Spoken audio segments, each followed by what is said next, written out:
I recently read Build, an unorthodox guide to making things worth making by Tony Fadell. When Fadell and his wife drove to their Lake Tahoe cabin on Friday nights after work, the cabin took so long to warm up that they kept their winter jackets on all night under layers of bedding.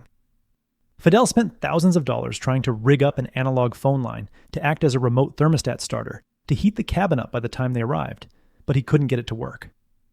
After each failed attempt, his wife would just roll her eyes and remind him that he was on vacation.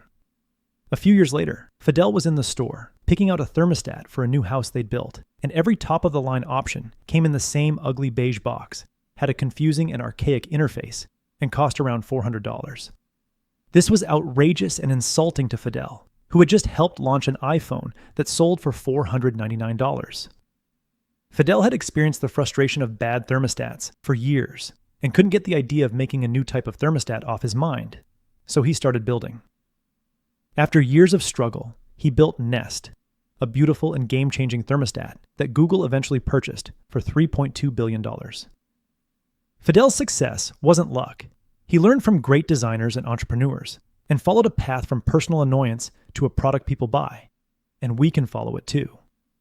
After reading Fadell's book, I learned that path involves 4 stages that all start with the letter P, and they work whether you are building a thermostat, digital course, or an app.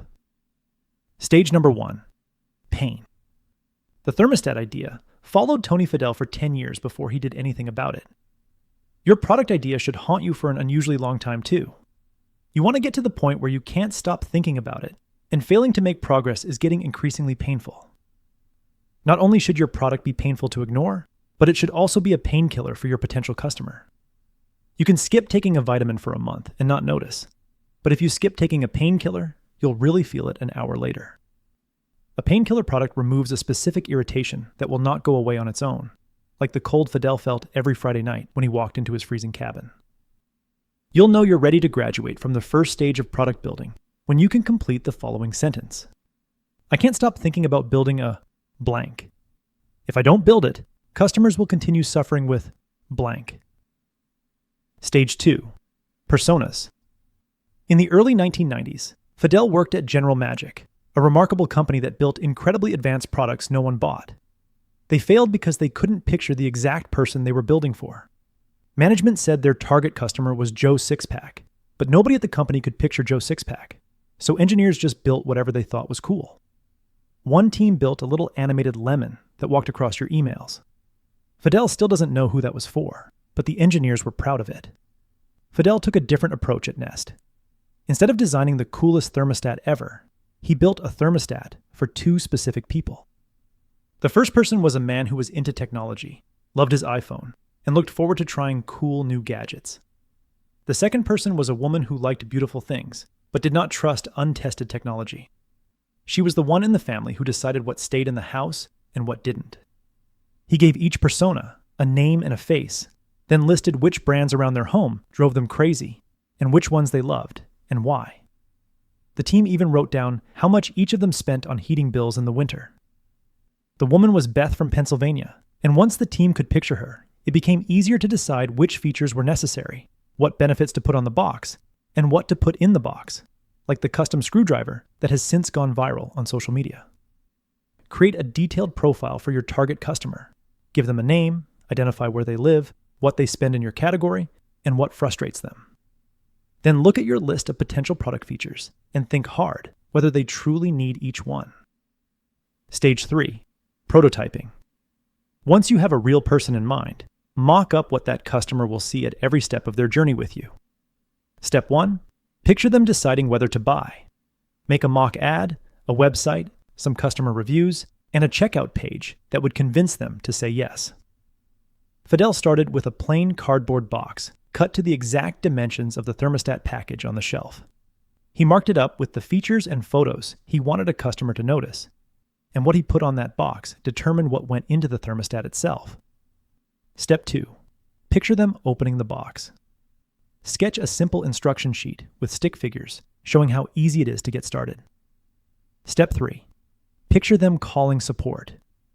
Run a simulated call and work out how you would handle the problem so they still feel good about buying. Now build with these 3 steps in mind and keep finding ways to make them as smooth as possible for your target customer. As Fadell puts it, you want to grease the skids. Stage 4, progression. Once you're ready to build, prepare yourself for 3 releases. Version 1 is for early adopters. It will have bugs and it will get harsh feedback. And that's the point. The goal is not profit. It's real data you can use to build a second version people love. The first iPod worked only with Macs, on purpose. Steve Jobs knew hardcore Mac users would forgive its shortcomings, even at $399. Version 2 worked with PCs and was a far better product, and sales went from thousands to tens of millions. The moment your first product ships, forget your initial vision and pay attention to what customers are actually doing and saying, and take complaints seriously. Nest started collecting customer data the month after launch and had version 2 ready a year later, which was incredibly fast for a hardware product. By version 3, you can start focusing on profit. Nest's third generation looked only slightly different from the second, and almost all of the change happened behind the scenes. Nest used the success of version 2 to convince Target, Best Buy, Home Depot, Walmart, and Costco to put the thermostat on their shelves. Use version 3 the same way. Leverage it into better partner deals and enough scale to lower your cost per unit. Be prepared for version 3 to look very different than your initial vision. The goal is not to build a product exactly as you wanted it. It's to build something a very specific type of customer loves and tells their friends about. That requires shipping a first product before it feels ready and listening to what customers value most.